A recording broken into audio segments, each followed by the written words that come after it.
على التليفون الإعلامي الزميل الأستاذ أحمد سالم المتحدث الرسمي باسم نادي الزمالك. نعرف القصة بالكامل من فتوح. راقب، أنا ما قلتش أي حاجة عشان أسمع الموضوع كله من أوله لآخره في الصح منه، لأن الواحد شاف ما بين شماتة وما بين اجتهادات صحفية البعض بيحاول يوصل فيها للحقيقة، وما بين ناس مغرضة داخلة في النص هدفها انه تشوه او هدفها ان هي ما توصلش للمعلومة.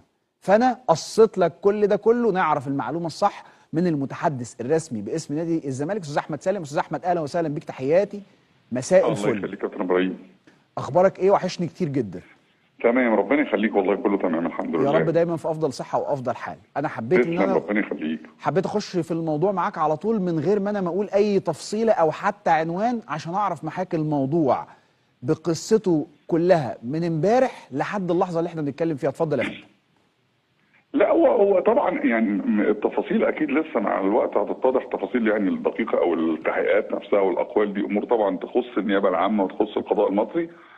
لكن هو مبدئيا هو اصلا اللعيبه اخدين راحه يومين باذن من كابتن عبد الواحد السيد مدير الكوره، وكانوا في اجازه في الساحل، اجازه يعني رسميه، مش سايبين تدريب او حاجه. ماشي. وراجعين في وقت متاخر، كانت الساعه تقريبا 3:30. المفروض حسب الروايه اللي لغايه دلوقتي يعني من شهود العيان ان المرحوم طبعا ربنا يرحمه ويسامحه ويتجاوز عن سيئاته ويصبر اهله، عبر الشارع بشكل فيه رعونه شويه، وهم حاولوا يفادوا عربيه ثانيه. فتوح حاول يعني يفادي عربيه ثانيه، وحصل اصطدام عنيف، وفتوح وقف وحاول ينقذه ويسعفه، واتصل او يعني تواصل مع جهات الاسعاف، ما هربش او ما سابش الواقعه نفسها وراح القسم بعديها لقسم العالمين. وده طبيعي في الاجراءات اللازمه اللي زي دي. طبعا لما جه خبر وفاه المرحوم طبعا كان الصدمه جامده جدا على فتوح، اللي لغايه دلوقتي مصدوم صدمه غير عاديه، لان هو يعني لغايه دلوقتي الحادثه كلها بيقول يعني كانها قدام عينيه بتتكرر كل ثانيه. ايه اللي طبعا حصل بتبقى وفقا صدمه. للروايه الموثقه بتاعتكم اللي انتوا عارفينها، لانه كابتن عبد الواحد السيد موجود زي ما حضرتك ذكرت؟ الروايه زي ما بقول لك، هي الروايه دي كابتن عبد الواحد يعني المفروض ان ده اللي اتحكى له من شهود العيان. حتى في الواقع ان كابتن عبد الواحد وصل فور الحادثه على طول، ومعاه فريق محامين من اداره النادي تم يعني تكليفه من اداره النادي متابعه القضيه وبس. والنهارده طول النهار كان في تحقيقات وشهود، واخيرا صدر القرار بالحبس 4 ايام على ذمه التحقيق. طيب، خلال الوقت ده من ساعة ما عرفنا المعلومة لحد اللحظة ديت احنا شفنا ناس بتقول في تحاليل ثبتت سلبيتها، وتحاليل أخرى ثبتت إيجابيتها. حضرتك معانا عشان تقول لنا بالظبط إيه الموضوع؟ لا بص، معلوماتي ان النيابه اجرت تحليل رسمي تاني بشكل رسمي اكتر يعني دقه، وتم ارساله للجهات المختصه وفي انتظار نتيجه التحليل. طيب، هل الكلام اللي اتنشر انه كان في عينة إيجابية، هل هذا الكلام صحيح أم غير صحيح؟ ما عنديش المعلومه، والكلام عارف الصبح كان في صور اتنشرت واخبار وكله، ولكن هي حتى في حاله التحليل المبدئي ده دايما مع احترامنا طبعا ليه، لكن عاده في الجرائم دي حسب ما عرفت من الساده المحامين ان طلب النيابه للتحليل من الجهات المختصه اكتر كطب شرعي او حد متخصص ومراكز السموم والكلام ده بيكون اكثر دقه يعني. فده اللي حصل، ان النيابه طلبت التحقيق بشكل رسمي، عفوا التحليل، والمفروض ان هو في انتظار النتيجه. فتوح عمل تحليل تاني اللي هو بيروح مركز السموم، صح كده؟ مظبوط كده؟ طيب بالظبط. ووفقا لده بيتم بعد كده يعني باقي الاجراءات. حضرتك بتقول دلوقتي انه صدر قرار بحبسه لمده 4 ايام، ده معناه ايه بالنسبه لكم انتوا كنادي زمالك من حيث الامر القانوني والاجرائي؟ لانه اكيد انتوا المحامي بتاع نادي الزمالك موجود مع اللاعب، ولا برضه في محامي للاعب؟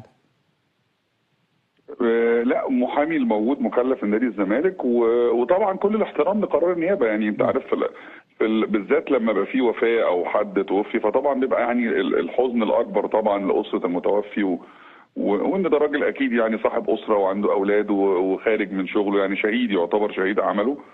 فطبعا ده اهم حاجه خالص العزاء. وثانيا برضه هو ابتلاء لفتوح نفسه، لان يعني دايما بنقول ان حوادث التصادم ما بتبقاش حادث اخلاقي، يعني مش حد متعمد. اي حد فيها انا او انت او اي حد ماشي بعربيه ممكن حد يطلع له في شارع الاضاءه فيه ضعيفه فيصطدم بيه، فكلنا نتحط في نفس الموقف. فاتمنى الناس بلاش تقسو على فتوح وبلاش شماته كلنا عرضة للموقف ده، وهو شاب صغير، وان شاء الله يعني نتمنى ان الامور تمشي يعني طبعا في اطار القانون، لكن ما يحصلش ضرر ولا لاسره المتوفي ولا الفتوح نفسه يعني. طيب يبقى انا دلوقتي عرفت من حضرتك الموقف بالنسبه لفتوح، في محامي موجود، هل الكابتن عبد الواحد السيد موجود معاه لحد دلوقتي ولا الموضوع بيتم ازاي؟ لسه ماشي من ربع ساعه. كابتن عبد الواحد تقريبا بقاله يمكن اكتر من 16 ساعه مرافق لفتوح، ولسه سايبه حالا ما فيش من نص ساعه.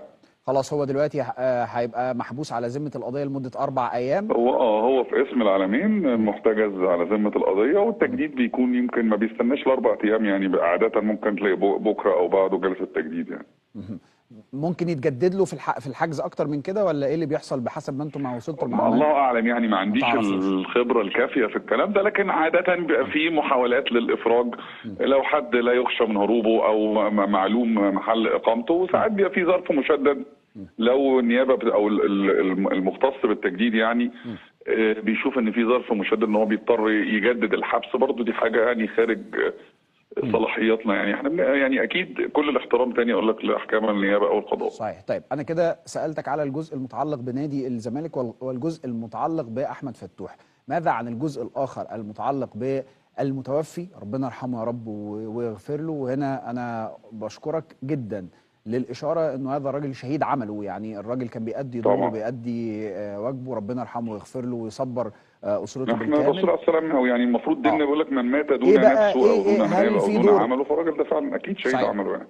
ايه الدور اللي احنا هنا بيتعمل سواء من نادي الزمالك او حتى كمان من فتوح للتخفيف من عبء ما حدث؟ يعني هل في ادوار معينه انتوا بتقوموا بيها؟ حابب في النقطه دي تحب تقول فيها حاجه؟